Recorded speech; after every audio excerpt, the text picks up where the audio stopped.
Rain hammered against the carriage roof the night Arthur walked away. He left his signet ring on the mahogany side table, choosing a sobbing ghost from his past over the wife carrying his heir. He thought Beatrice would retreat to the countryside and fade into a quiet, manageable disgrace.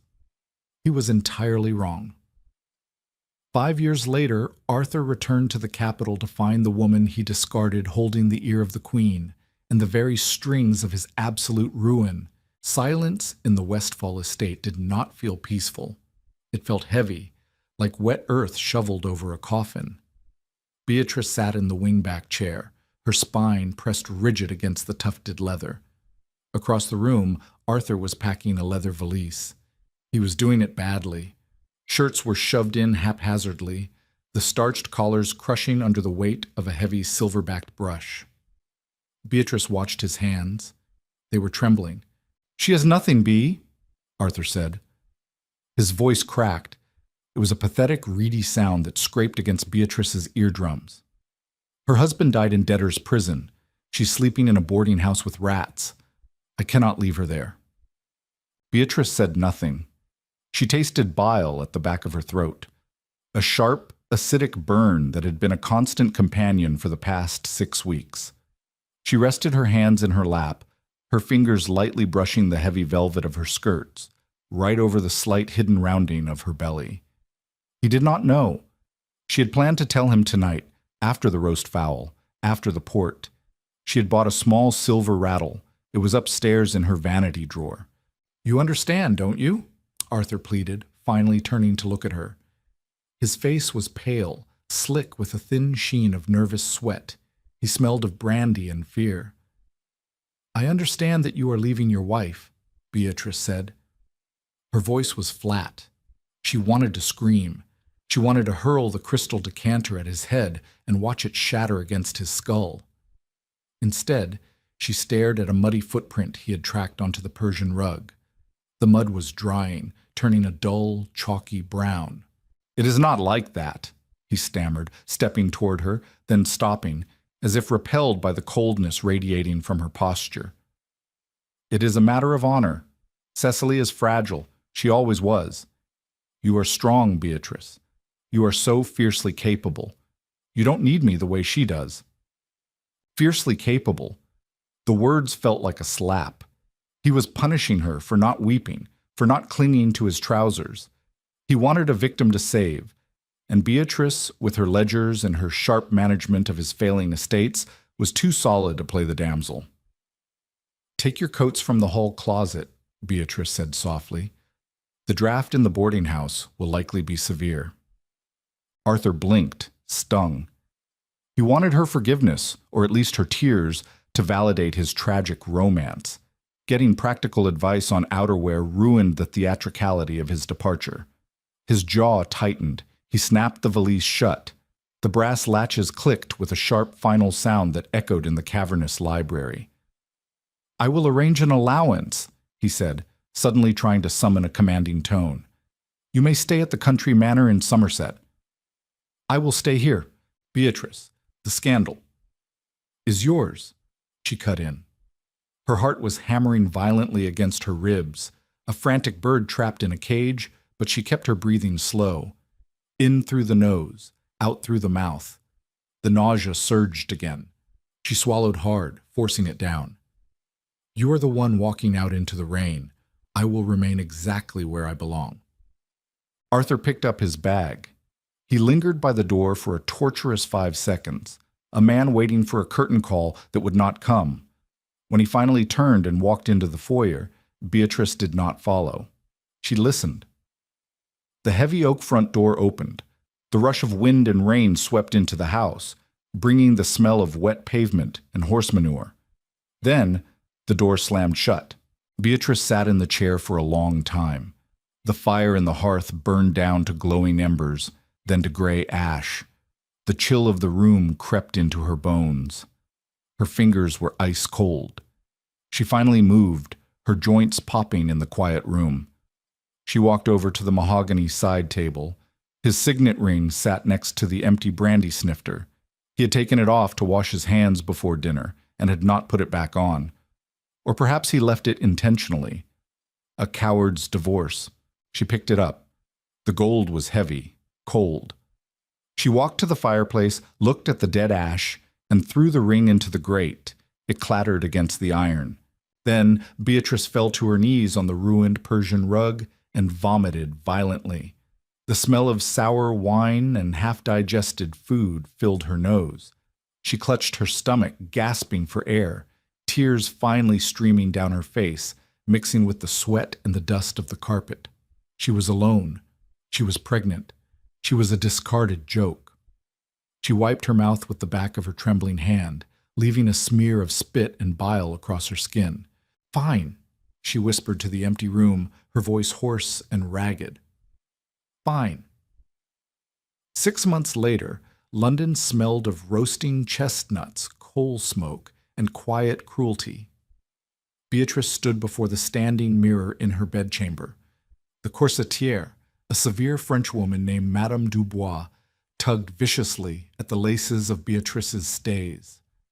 "More," Beatrice commanded, gripping the edge of the vanity. Her knuckles were white. "Your Grace, the child," Madame Dubois murmured, her accent thick, hesitation plain in her hands. "The child will survive. My reputation will not if I look like a bloated cow at the Queen's charity ball. Pull." The laces ground through the brass eyelets. Beatrice let out a sharp hiss of breath as the heavy, stiffened canvas compressed her ribs and her swollen, 6-month pregnant belly. Pain radiated up her spine, a dull, throbbing ache that never entirely left her. Beneath the stiff silk of her midnight blue gown, her skin was chafed raw by the coarse maternity linen she wore beneath the corset. She smelled of lavender oil, used to mask the metallic scent of tension sweat. Society had expected her to vanish. When Arthur's affair with Cecily became public knowledge, when they were seen strolling through Hyde Park, Cecily weeping delicately into a lace handkerchief while Arthur shielded her with his umbrella, the invitations to the Westfall estate had dried up. The letters she did receive were worse. Condescending notes of sympathy from older dowagers, suggesting country air for her nerves. Beatrice had burned them all. She had stayed in the townhouse. She managed the accounts. She fired the staff who looked at her with pity. And she hid the pregnancy beneath clever tailoring and sheer willpower, knowing that if society realized Arthur had abandoned a pregnant wife for a barren widow, the resulting scandal would destroy her child's future. Arthur would be a villain, but she would be a tragedy. She refused to be a tragedy. The carriage ride to St. James's Palace was agonizing. Every jolt of the cobblestone sent a sharp pain through her compressed abdomen. The child kicked angrily against the tight confines of the corset. Beatrice gritted her teeth, staring out the window at the gas lamps blurring in the fog. The ballroom was stifling. 200 bodies crammed into a space built for 100, all sweating beneath layers of velvet, wool, and heavy perfumes. The air tasted stale, thick with the scent of roasted meats, wilting lilies, and body odor masked by musky colognes. Beatrice stood near a massive marble pillar, a glass of untouched water in her hand, observing. People stared. They whispered behind feathered fans. She ignored them, her face a mask of pleasant, bored indifference. Her eyes tracked the room, finally landing on the dais at the far end. Queen Margaret sat rigidly in her gilded chair. The monarch looked exhausted. Her skin was a pallid gray beneath the heavy powder, and she kept pressing 2 fingers to her left temple. The queen was suffering from a migraine, a notoriously vicious affliction that Beatrice recognized instantly. Her own mother had suffered them. Next to the queen stood Lord Chancellor Hastings, a pompous man with a wet mouth, yammering incessantly into the queen's ear, thrusting papers toward her face. The queen winced with every movement he made. Beatrice felt a cold, calculating calm settle over her. She set her water glass on a passing tray. She did not rush. She glided across the floor, her midnight blue silk whispering against the polished wood. As she approached the dais, the guards crossed their halberds. Beatrice did not flinch. She locked eyes with the queen's primary lady-in-waiting, Lady Clara, a woman Beatrice knew to be deeply incompetent but fiercely loyal. Her Majesty requires a damp cloth with wintergreen oil, a darkened room, and exactly 15 minutes of silence, Beatrice said, her voice pitched low, carrying only to Clara. If the Chancellor continues shouting in her ear, she is going to faint, and he will use the opportunity to seize control of the Charity Committee. Look at his hands. Clara blinked, startled, then looked. Hastings was gripping the committee ledger like a weapon. "Who are you?" Clara hissed. "Someone who knows how to spot a predator," Beatrice replied evenly. "Get the wintergreen." Beatrice stepped around the guards before they could stop her, stepping directly into Hastings's path just as he lunged forward with another document. "Lord Hastings," Beatrice said loudly, her voice cutting through the localized din. "How remarkable to find you here. I was just speaking with the French ambassador about your peculiar investments in the shipping lane tariffs. It was a total bluff, built on a rumor she had heard weeks ago." But Hastings froze. The bluster drained from his face, replaced by a sudden ugly panic. He snapped his mouth shut and lowered the papers. "Duchess," he muttered, stepping back. Behind Hastings, Queen Margaret opened her eyes. The monarch's gaze was sharp, bloodshot, and intensely focused on Beatrice. There was no pity in the Queen's expression, only a calculating curiosity. Beatrice dropped into a flawless, agonizingly painful curtsy, feeling the corset bite viciously into her ribs. "Forgive the interruption, Your Majesty," Beatrice said, keeping her head bowed. "The room is remarkably stuffy. Perhaps Lord Hastings would be so kind as to fetch some fresh air?" The Queen did not smile, but the tension in her jaw eased. "Yes," the Queen said, her voice a low rasp. "Fetch air, Hastings." Dismissed. Hastings scrambled away. A moment later, Clara arrived with a dark cloth. The Queen pressed it to her forehead, exhaling a long breath. She looked down at Beatrice, who was still recovering from the curtsy, a subtle bead of sweat tracing down her neck. "You are Westfall's discarded wife," the Queen said softly, stripping away the polite veneer of society. "I am the Duchess of Westfall, Your Majesty," Beatrice replied, meeting the monarch's gaze unflinchingly. "I discarded the dead weight." The Queen's lips twitched. It was a minuscule movement, but in the brutal, suffocating hierarchy of the court, it was the equivalent of a trumpet blast. "Walk with me to the withdrawing room, Duchess," the Queen commanded. "You seem to know when to speak, and more importantly, how to silence fools." As Beatrice followed the Queen, her child kicked violently against her ribs. She pressed her hand to her side, ignoring the pain. The smell of the room shifted, from stale sweat to the sharp, clean scent of wintergreen and raw power. Beeswax and burning rosemary heavily scented the Queen's private study. It was a suffocatingly warm room, kept at a near-tropical temperature to ease the monarch's aching joints. Beatrice sat at a low walnut writing desk, her quills scratching a rhythmic, aggressive beat across heavy parchment. She was drafting a rejection to the Spanish ambassador regarding a trade concession, wording it so politely that the insult would take 3 days to fully register. Sweat dripped from her hairline, stinging her eyes. She was 8 months pregnant now. The midnight blue gowns had been replaced by severe, structural black dresses designed to trick the eye. But underneath the heavy wool and silk, her body was a battlefield. The canvas corset dug so deeply into her hips that her skin was perpetually bruised a sickly, mottled yellow. Breathing was a luxury she rationed. Queen Margaret sat near the roaring hearth, a thick quilt draped over her knees, sipping a murky tonic that smelled of sulfur. "Make sure you mention his cousin's failure in Madrid," the Queen rasped, not looking up from the flames. "A subtle knife is best twisted slowly."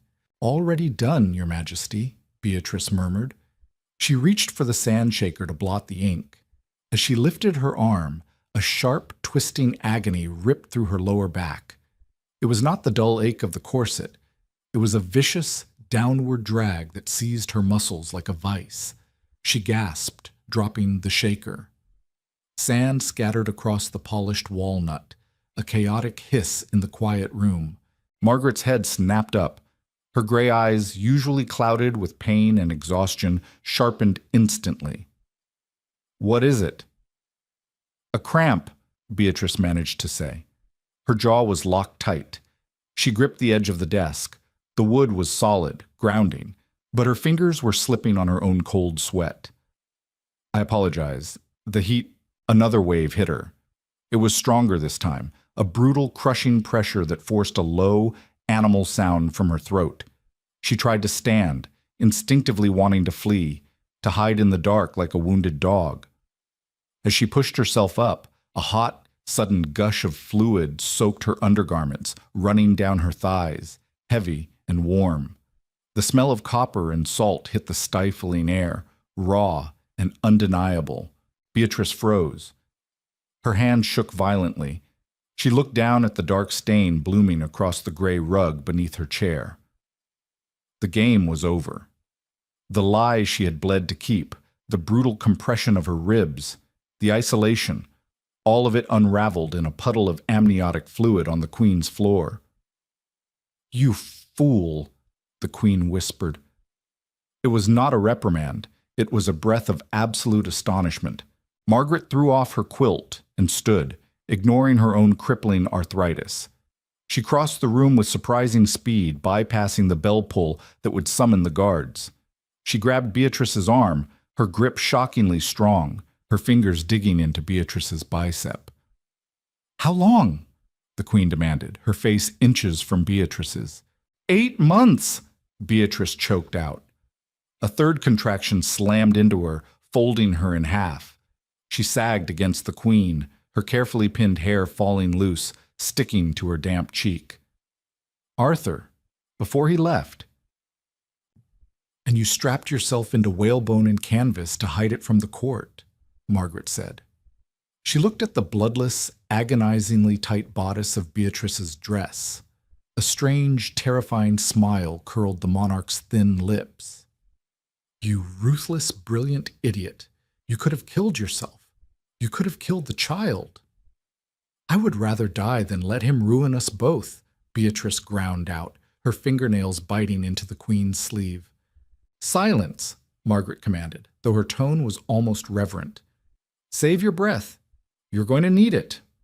The next 4 hours were a blur of screaming agony and torn fabric. The Queen did not summon the court physicians. They were gossips who answered to the Chancellor.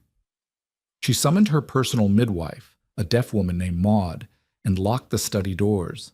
They laid Beatrice on the Queen's own settee.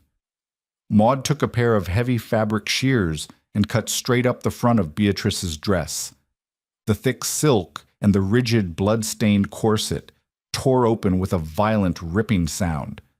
As the constriction released, Beatrice screamed, a raw, guttural sound that tore her throat.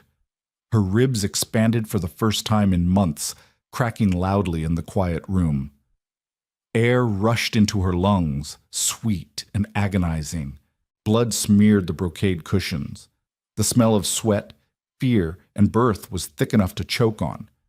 Beatrice thrashed, her hands clutching the mahogany arms of the settee until her knuckles bled.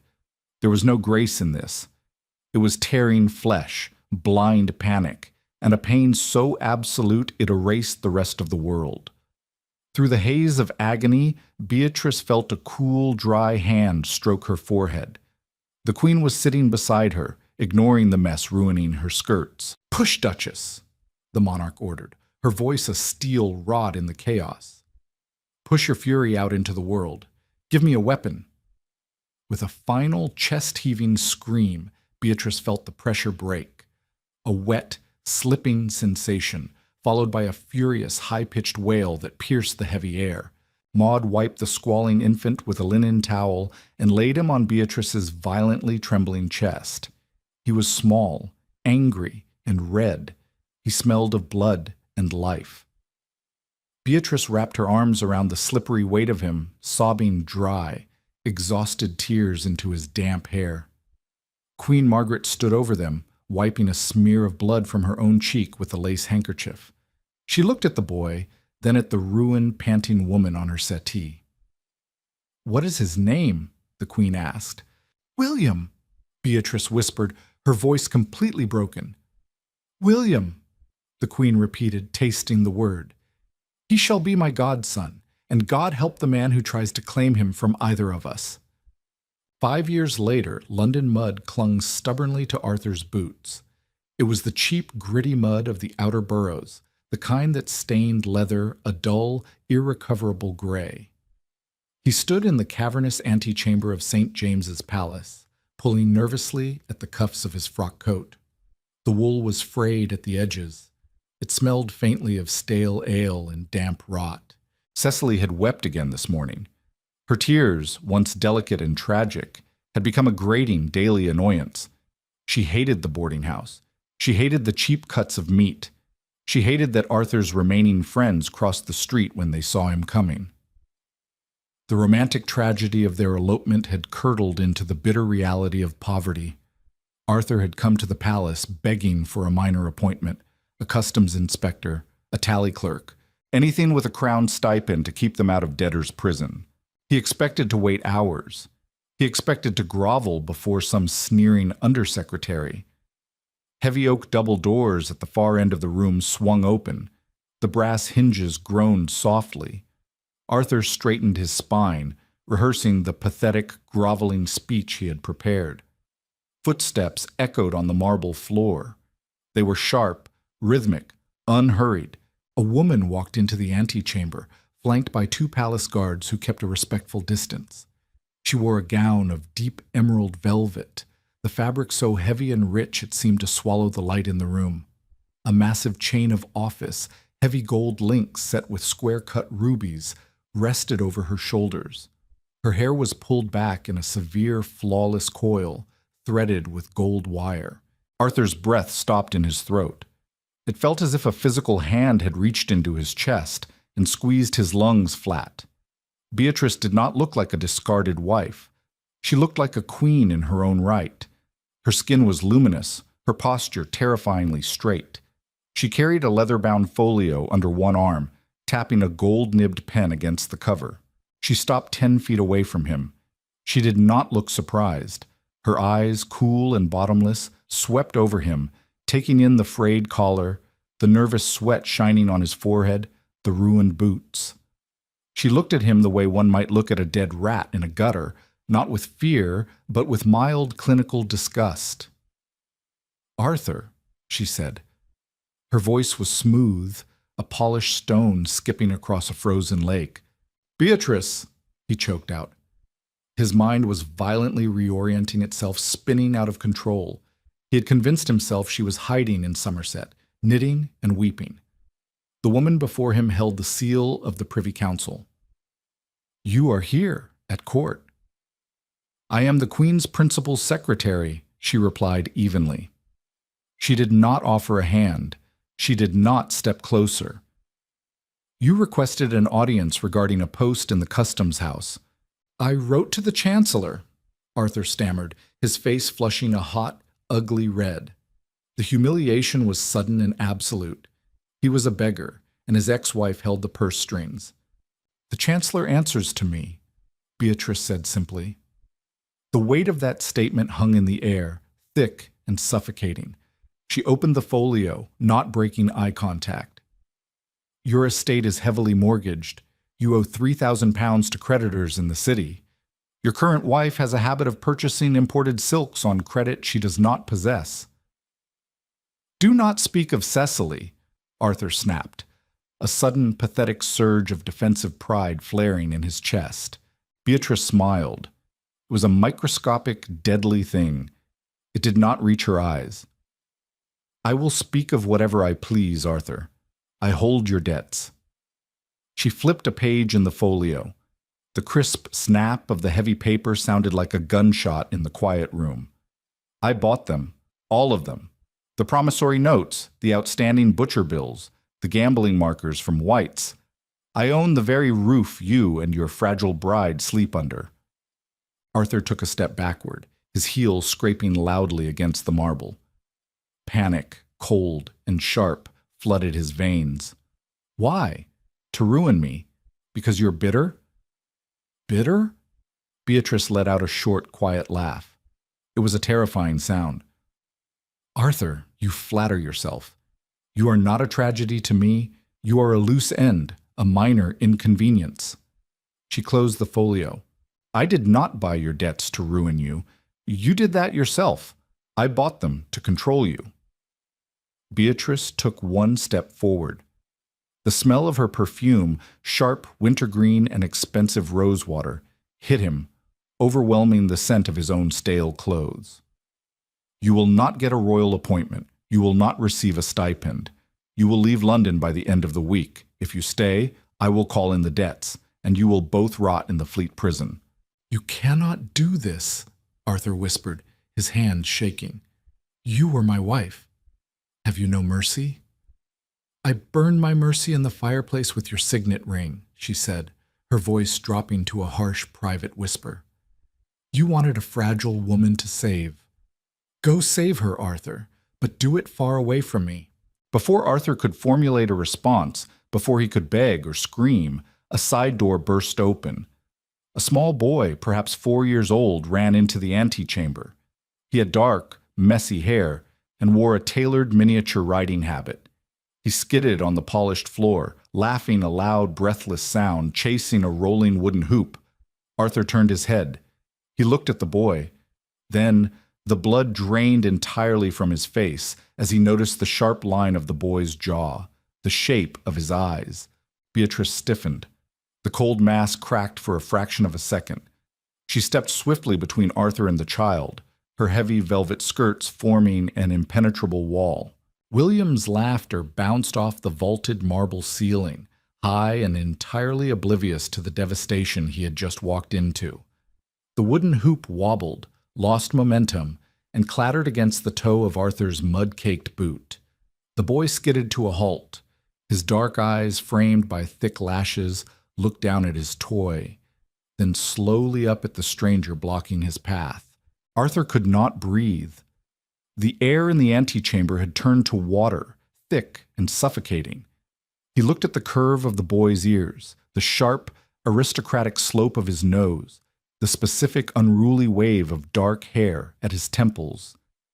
It was like looking into a brutal, polished mirror that reflected a ghost. 5 years. The boy was perhaps 4, maybe nearly 5. The arithmetic was simple, cruel, and absolute. Beatrice moved with terrifying speed. The heavy emerald velvet of her skirt swished, a solid wall of fabric cutting off Arthur's line of sight. "Mama," William said, his voice bright and untroubled. He pointed a small, plump finger around Beatrice's skirts. "My hoop." "I see it, darling," Beatrice said. Her voice was entirely devoid of the icy venom she had just weaponized against Arthur. It was warm, honeyed, fiercely tender. It made Arthur sick to his stomach. Guardsman Miller, one of the halberdiers, stepped forward, his armor clinking softly. He bent down, retrieving the wooden hoop from near Arthur's boot, deliberately using his shoulder to push Arthur a half-step back. The guard handed the toy to the boy. "Take Lord William back to the nursery," Beatrice commanded, not taking her eyes off Arthur. "Tell the governess he is to have his milk and not to run in the corridors." "Yes, Your Grace," the guard rumbled. He placed a massive, calloused hand gently on the boy's shoulder, guiding him toward the side door. William did not look back. The heavy door clicked shut, severing the lifeline of his laughter. The silence that rushed back into the room was deafening. Arthur's hands were shaking so violently he had to fist them at his sides. He stared at the spot on the marble where the boy had stood, his mind fractured, desperately trying to piece together the timeline, the weeks leading up to his departure. The nausea Beatrice had claimed was a rich dinner, her refusal to drink wine, the way she had sat in that wingback chair, hands folded protectively over her stomach. "You were with child," Arthur whispered. The words tasted like ash. Beatrice stood completely still. The mask was back in place, but the edges were brittle. Her jaw was locked so tight, a muscle ticked violently beneath her ear. "I am the principal secretary to the Queen. You will address me by my title." He is my son, Arthur said. The realization hit him like a physical blow, driving the breath from his lungs. A strange primal possessiveness flared in his chest, hot and desperate. You hid my heir from me. You let me walk out that door. I let you. Beatrice cut in, her voice dropping to a harsh, jagged whisper that echoed off the stone walls. You packed a bag, Arthur. You wept over a crystal decanter and told me I was too strong to need a husband. You walked out into the rain to play the tragic hero for a woman who could not pay her own laundry bills. If you had known, you would have stayed out of obligation, Beatrice hissed, stepping forward. The sheer force of her presence forced Arthur to stumble back. You would have resented me. You would have resented him.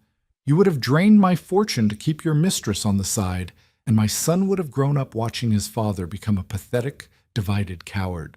Arthur opened his mouth, but no sound came out. The truth of her words gutted him. He wanted to deny it, to claim he would have been a righteous patriarch, but the memory of his own weakness was too fresh. He carries my name, Arthur managed finally, grasping at the last frayed thread of his entitlement. He is the future Duke of Westphal. The law bends to the crown, Beatrice interrupted, her eyes blazing with a terrifying, unholy light. Do you think I spent the last 5 years bleeding for the Queen's favor just to wear pretty rubies? Do you think I sat in stuffy council rooms and destroyed the Chancellor's career for sport? She reached up and touched the heavy gold chain of office resting against her collarbones. The metal clinked, a sharp, expensive sound. I built an empire around that boy, Beatrice said softly, her tone entirely devoid of mercy. The Queen is his godmother. The Archbishop of Canterbury tutors him in Latin. Half the Privy Council owes me their livelihoods. If you so much as breathe his name in public, if you attempt to file a single parchment in the Chancery Courts claiming paternal rights, I will crush you. Arthur stared at her, horrified. This was not the pragmatic, quiet woman he had married. This was a predator, forged in the fires he had lit. I will have your debts called in by morning, Beatrice continued, her voice clinical and precise. I will have you and Cecily thrown into the Fleet prison, and when you inevitably die of typhus in the dark, I will ensure your bodies are buried in an unmarked pauper's grave. You will not touch my son. You will not look at my son. You are a ghost, Arthur. Act like one. She did not wait for his response. Beatrice turned on her heel, the velvet skirt snapping violently, and walked toward the double doors. The guards fell in behind her seamlessly. Arthur was left alone in the vast, cold room. The faint smell of wintergreen and rosewater lingered in the air, a phantom grip around his throat. He looked down at the floor. In the center of a puddle of dirty rainwater melting from his own boots, a single tiny smudge of dried mud remained where the boy's hoop had bounced. Arthur dropped to his knees on the freezing marble, entirely broken, and wept. Rain began to fall again as Arthur left St. James's Palace, a fine, freezing mist that clung to his eyelashes and soaked the frayed wool of his coat. He did not hire a hackney cab. He did not have the coin. He walked the 3 miles back to the boarding house in Southwark, his boots dragging through the sludge of the unpaved streets, his mind trapped in a violent, agonizing loop. He had a son, a boy with his dark hair and his jawline, dressed in expensive miniature riding leathers, laughing in the halls of power. A boy he would never hold. A boy who would be raised to look upon him with the same clinical disgust Beatrice had weaponized so flawlessly. The stench of the boarding house hit him before he even opened the door. It was a permanent sour dampness, boiled cabbage, cheap gin, and the sharp tang of chamber pots that had not been emptied. Arthur climbed the narrow, rotting stairs, the wood groaning under his weight. He stopped outside their door on the 3rd floor. He pressed his forehead against the peeling paint. He was so tired. The romantic fantasy of his rebellion had entirely evaporated, leaving only the rotting carcass of reality. He pushed the door open. The room was freezing. A pitiful lump of coal smoked in the tiny grate, offering no heat. Cecily was huddled in the single armchair by the window, wrapped in a threadbare woolen blanket. She looked up as he entered, her eyes rimmed with red, her pale skin sallow and waxy in the dim light. She had been beautiful once, a delicate, tragic beauty that made men want to throw down their cloaks over puddles. Now she just looked worn down, consumed by the poverty she had dragged him into. "Arthur?" She coughed, a wet, rattling sound that made him wince. "Did you see him? Did the Chancellor give you the post?" Arthur closed the door. He leaned against it, staring at the woman he had destroyed his life for. He felt a sudden terrifying surge of resentment. It tasted like brass on his tongue. "No," he said, his voice hollow. "I did not see the Chancellor." Cecily's face crumpled. Fresh tears spilled over her cheeks, cutting tracks through the grime. "But what will we do? The landlady said if we do not have the rent by Friday, she will turn us out. I cannot sleep in the street, Arthur. My lungs—" "We are leaving London," Arthur said numbly. He walked over to the wash basin and plunged his cold, muddy hands into the freezing water. The shock of it barely registered. "We must go to the country, somewhere cheap. Wales, perhaps." "Wales?" Cecily gasped, clutching the blanket tighter to her chest. "Arthur, we know no one in Wales. It is barbaric. Why can you not ask your friends again? Or your brother?" "My friends do not know me. My brother will not answer my letters." Arthur gripped the edge of the washstand, staring blindly at his distorted reflection in the dark water. The image of the boy running with his hoop flashed behind his eyes. A sob caught in his throat, sharp and agonizing. "Then ask her," Cecily pleaded, her voice rising to a shrill, hysterical pitch. "Ask your wife. She has the Westfall fortune. She is sitting in that massive house while we freeze. It is cruel, Arthur. You must demand an allowance." Arthur turned his head slowly. He looked at Cecily, really looked at her, and saw only a parasite feeding on the hollow shell of his pride. "She is not sitting in the Westfall house," Arthur said, his voice dropping to a dead, terrifying monotone. "She is the Queen's principal secretary. She holds the seal of the Privy Council, and she owns all of our debts." Cecily froze, her mouth slightly open. The whining abruptly stopped. "And," Arthur continued, unable to stop the masochistic urge to burn his own world down, "she has a son. My son. He is 4 years old." The silence in the cramped room was suffocating. The pathetic lump of coal hissed in the grate.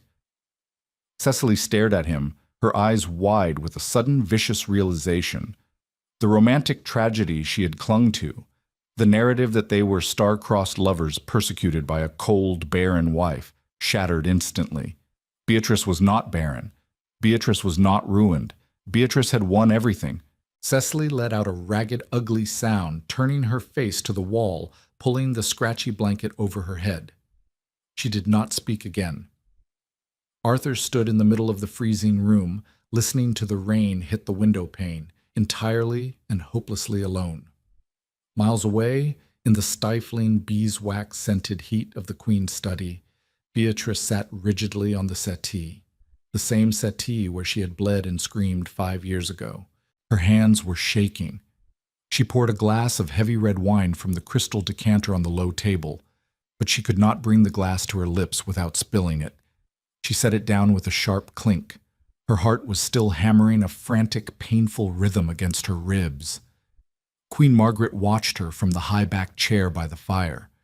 The monarch was older now, her hands gnarled with arthritis, but her eyes were as sharp as cut glass. "You let him see the boy," the Queen stated. It was not a question. "It was an accident," Beatrice breathed, pressing her trembling fingers to her temples. The smell of wintergreen oil was suddenly overwhelming. "William ran into the antechamber. I blocked him, but Arthur saw his face. He knew." "And?" Margaret asked, swirling her medicinal tonic. "Did the coward demand his rights?" "He tried." Beatrice swallowed hard. tasting the metallic tang of adrenaline. I told him if he ever spoke William's name, I would send him to the fleet and bury him in an unmarked grave. A slow, vicious smile spread across the Queen's wrinkled face. Good girl. I am terrified, Your Majesty, Beatrice confessed, her voice cracking for the first time in 5 years. The admission felt like vomiting, shameful but necessary. If he pushes the issue in the House of Lords, the scandal, the law favors the father. The law favors the gold, Margaret corrected sharply. The Queen leaned forward, the heavy quilt slipping from her knees. She reached out and grasped Beatrice's shaking hand, her grip shockingly strong. Listen to me, Duchess. You did not claw your way out of the grave to be frightened by the dirt. You are the architect of this realm's trade. You hold the secrets of 50 lords in your ledgers. Arthur Westfall is a rat shivering in the rain. Beatrice looked down at the Queen's hand covering hers. The trembling slowly began to subside. Tomorrow, the Queen commanded softly, you will draft a royal decree. I am appointing William as the Duke of Somerset in his own right. The title comes with the coastal estates and immunity from chancery disputes. Let the House of Lords try to unseat a duke created by my own hand. Beatrice's breath hitched. The sheer magnitude of the protection being offered was staggering. Your Majesty, oh? Do not weep in my study, Beatrice. It ruins the upholstery, Margaret snapped lightly, though her eyes were fond. She released Beatrice's hand and leaned back. Drink your wine, then go to the nursery. Hug your son, and never let the ghost of that pathetic man haunt your halls again. Hot red wax dripped from the brass spoon, pooling onto the thick vellum in a perfectly smooth, blood-colored circle. Beatrice set the spoon aside. Her fingers were steady. She pressed the heavy iron matrix of the Queen's royal seal into the molten puddle, holding it there for a count of 5. When she lifted the iron, the crest of the crown was stamped flawlessly into the cooling wax. It was done. She stared at the document. The black ink was still slightly wet in the corners, spelling out the absolute destruction of Arthur's bloodline.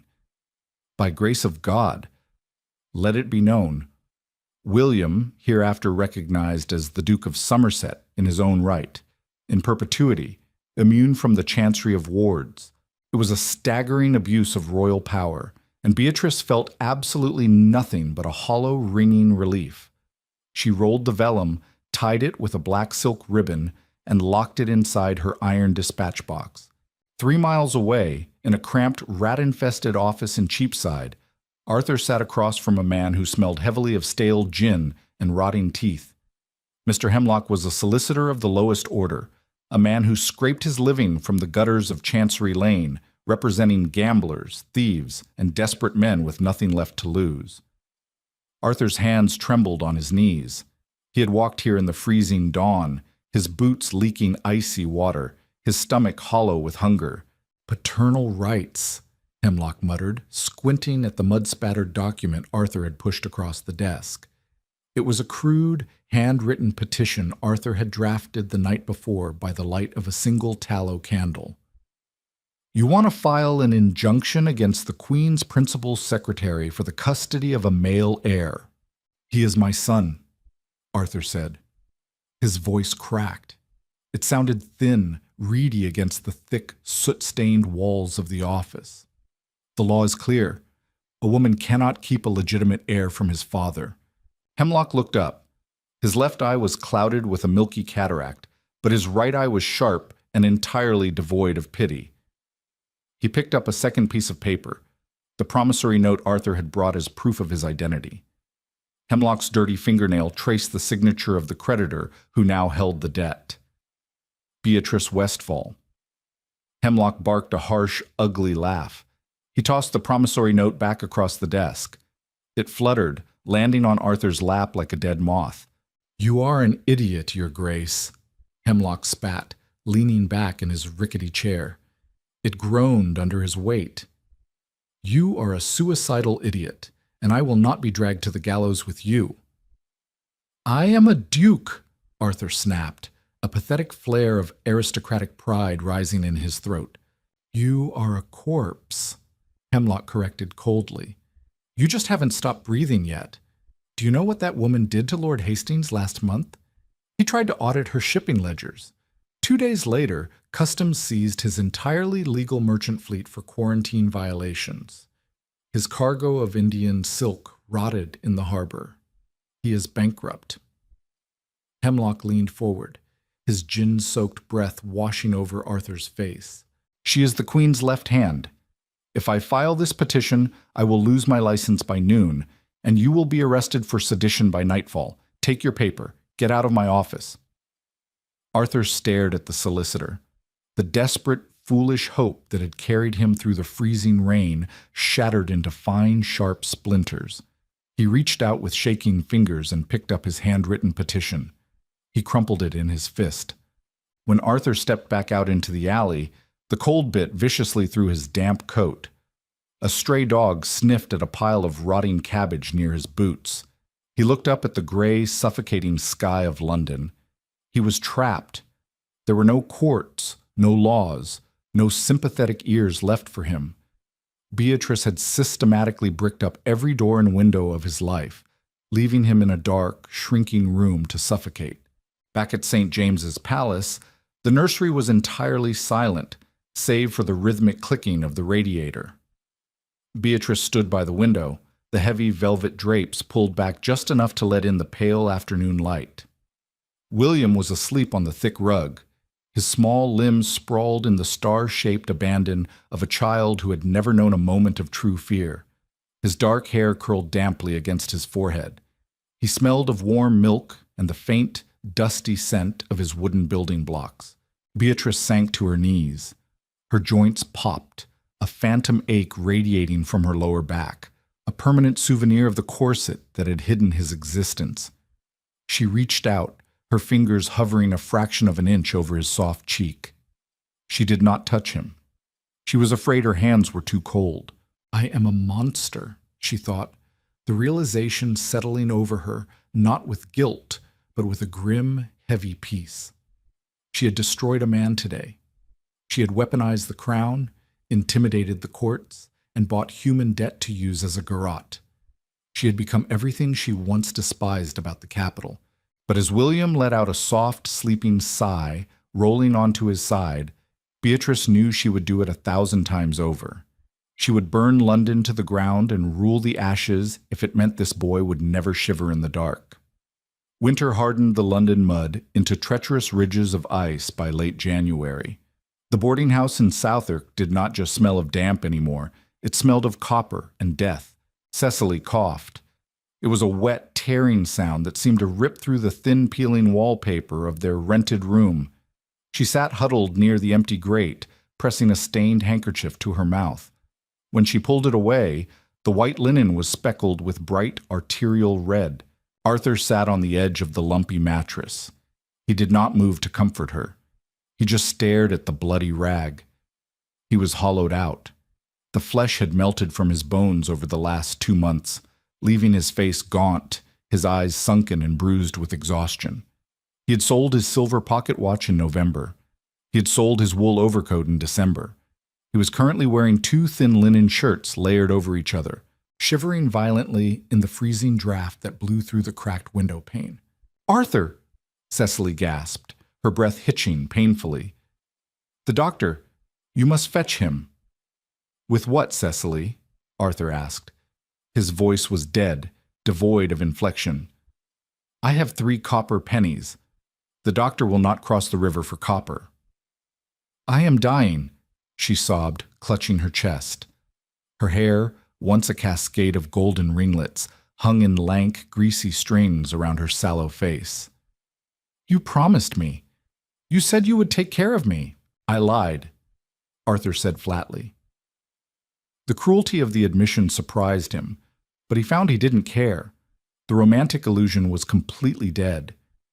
He looked at her, this fragile creature he had traded his wife, his fortune, and his honor for, and felt nothing but a crushing, suffocating exhaustion. He stood up. His knees cracked. He walked to the window and looked down at the street below. "Where are you going?" Cecily wheezed, panic edging into her voice. "Arthur, don't leave me. I am going to buy a loaf of bread," he muttered, not looking back. "Try not to cough until I return." The streets were brutal. The freezing fog clung to his face, turning his eyelashes stiff with frost. He walked aimlessly, his boots slipping on the icy cobblestones. He didn't walk toward the baker. He walked toward the bridge, drawn toward the wealthier side of the river like a starving dog drawn to the smell of a butcher's shop. He found himself standing on the strand, shivering violently, his hands shoved deep into his armpits. A commotion further down the street caught his attention, the clatter of hooves on the frozen ground, the shout of the Queen's Guard clearing the way. Arthur pressed himself against the brick wall of a haberdashery, instinctively trying to shrink into the shadows. The procession approached. It was not the Queen. It was a heavy enclosed carriage. The wood lacquered a brilliant, flawless black. 4 massive gray geldings pulled it, their breath pluming in the freezing air like dragon smoke. The guards wore the deep emerald green livery of the principal secretary, but the crest painted on the carriage door made Arthur's heart stop entirely. It was not the Westfall stag. It was a golden griffin on a field of black. The ancient crest of the Duke of Somerset. The carriage slowed as a heavy wagon blocked the intersection ahead. It stopped less than 10 feet from where Arthur stood shivering against the brick. The velvet curtains inside the carriage were pulled back.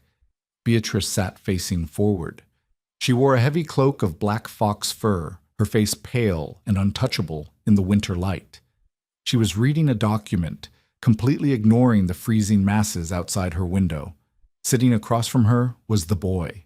William was bundled in a dark wool coat, a small fur hat pulled down over his ears. He had a wooden toy soldier in his hand. He was laughing at something, tapping the soldier against the frosted glass of the carriage window.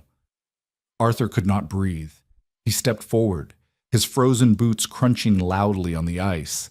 He lifted his hand, a pathetic, involuntary twitch, as if he could somehow reach through the glass, through the guards, through the chasm of his own ruin, and touch his son. William turned his head. The boy's dark eyes looked through the window. He looked directly at Arthur. Arthur's breath hitched in his throat. A desperate, agonizing sob threatened to tear him apart. But there was no recognition in the child's eyes. Why would there be? William did not see his father. He saw a filthy, gaunt beggar shivering against a brick wall, a nuisance in the cold. The boy blinked once, bored, and turned his attention back to his toy soldier. Beatrice looked up from her document. Her gaze slid out the window and locked onto Arthur. She did not flinch. She did not look surprised. She merely stared at him, her expression as flat and cold as the frozen Thames. She raised her gloved hand and gently pulled the velvet curtain shut, severing the sightline completely. The wagon ahead moved. The driver cracked his whip. The massive carriage lurched forward, the heavy iron-rimmed wheels rolling directly over the frozen puddle where Arthur stood, spraying dirty, freezing slush across his thin linen shirt. Arthur did not wipe the slush away. He stood on the strand, listening to the carriage rattle away toward the warmth and power of St. James's Palace. His son was a duke. His wife was a kingmaker, and he was absolutely, finally nothing. Ice crunched under Arthur's boots like breaking bones as he crossed the London Bridge. He carried no bread. He had found a baker near the exchange, a stout man pulling steaming, crusty loaves from a brick oven. The smell had been so intensely beautiful it made Arthur's eyes water, a sharp, yeasty warmth that promised life. But when Arthur extended his 3 copper pennies, the baker had sneered, pointing to the mud caked on Arthur's hands, and told him to take his pestilence away from the food. Arthur did not argue. He just walked away. The stairs of the Southwark boarding house groaned beneath his weight. The sound was familiar, rhythmic, a countdown to the miserable box he called a home. He turned the brass knob. It was freezing to the touch, biting his numb fingers. The room was entirely silent. The terrible, wet rattling that had filled the air for weeks was gone. Arthur stepped inside and closed the door. The draft from the cracked window ruffled the threadbare blanket draped over the armchair. Cecily was slumped to the side, her cheek resting against the rough wool. Her eyes were half open, fixed blindly on the dead gray ash in the grate. The stained linen handkerchief had slipped from her grasp, resting on the floorboards like a discarded flag of surrender. The blood on it had dried to a rust-colored crust. Arthur walked over to her. He did not weep. He reached out with 2 trembling fingers and touched her neck. Her skin was waxy, terrifyingly cold, yielding beneath his touch with the stiff resistance of cooling fat. She was gone. He withdrew his hand. He looked at his fingers, expecting to feel a profound, earth-shattering grief. He had given up his title, his estate, his legitimate heir, and his honor for the woman sitting dead in this chair. He should be screaming. He should be tearing his hair out. Instead, he felt a massive, hollow wave of relief. The crying was over. The complaining was over. The suffocating burden of pretending they were merely victims of circumstance was finally, mercifully dead. He pulled out the single wooden stool from beneath the washstand, sat down, and stared at her body. He felt nothing. He was utterly empty. 30 minutes later, heavy footsteps echoed in the hallway. They did not stop at the landing. 2 men in thick oilcloth coats pushed the door open without knocking. They smelled of wet wool, cheap tobacco, and violence. The larger of the 2, a man with a broken nose and a leather satchel, barely glanced at Cecily's corpse. He looked directly at Arthur. "Arthur Westfall?" the man asked. It was a formality. He already knew. "Yes," Arthur whispered. His voice sounded like dry leaves scraping across a stone. The man reached into his satchel and pulled out a thick sheaf of papers bound in red twine. "Writ of collection. Outstanding debts totaling £4,000, purchased and called by the office of the principal's secretary.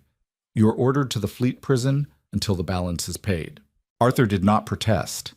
He did not point to his dead wife. He did not ask for time to bury her. He simply stood up, his joints popping in the freezing air, and held out his wrists.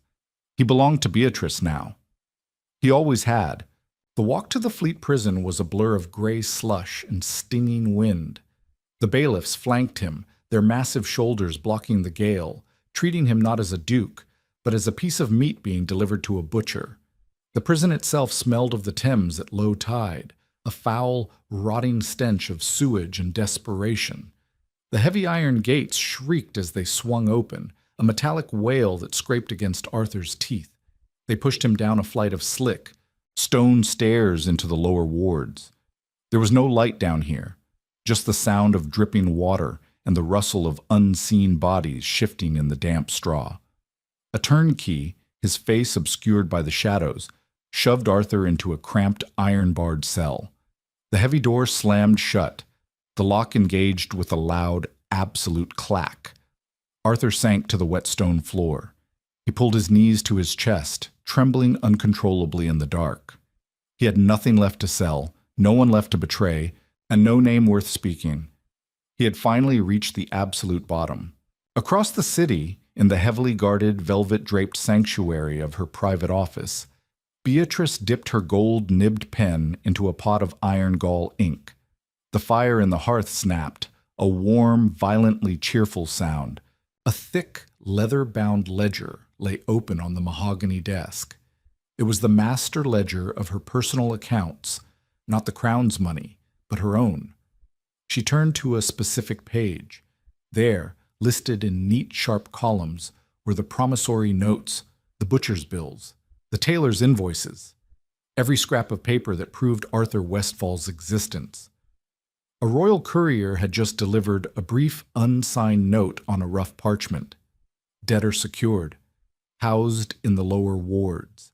Beatrice pressed the nib to the paper. She drew a single, thick black line through the name Arthur Westfall. The ink bled slightly into the thick parchment, a permanent, undeniable erasure. She set the pen down. Her fingers were steady. There was no triumphant smile, no rush of vindictive joy. She felt only a deep, settling exhaustion, the kind that sinks into the marrow after a long, brutal war. She closed the ledger. The heavy cover fell shut with a dull, final thud. It was finished. The loose end was severed. Her son was safe. The side door creaked open. William peeked his head around the oak frame, his dark hair messy from his afternoon nap. He was clutching a wooden horse, its painted mane chipped from heavy use. "Mama?" he asked softly, his voice cutting through the heavy silence of the office. Beatrice's posture instantly shifted. The rigid, terrifying secretary vanished, replaced by a fierce, protective warmth. She held out her arms. "Come here, my love." William trotted across the thick Persian rug and climbed into her lap.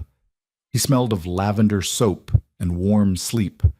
He rested his head against her shoulder, his small fingers playing with the heavy gold chain of office that rested against her collarbones. "Mama," William murmured, looking at the fire. "That man today, in the cold." Beatrice went completely still. Her heart gave a single painful thud against her ribs. She kept her breathing slow, stroking his hair. "What man, darling?" "The one by the carriage," William said, tracing a ruby on her chain. "He had no coat. Why was he crying?" Beatrice looked at the flames dancing in the grate.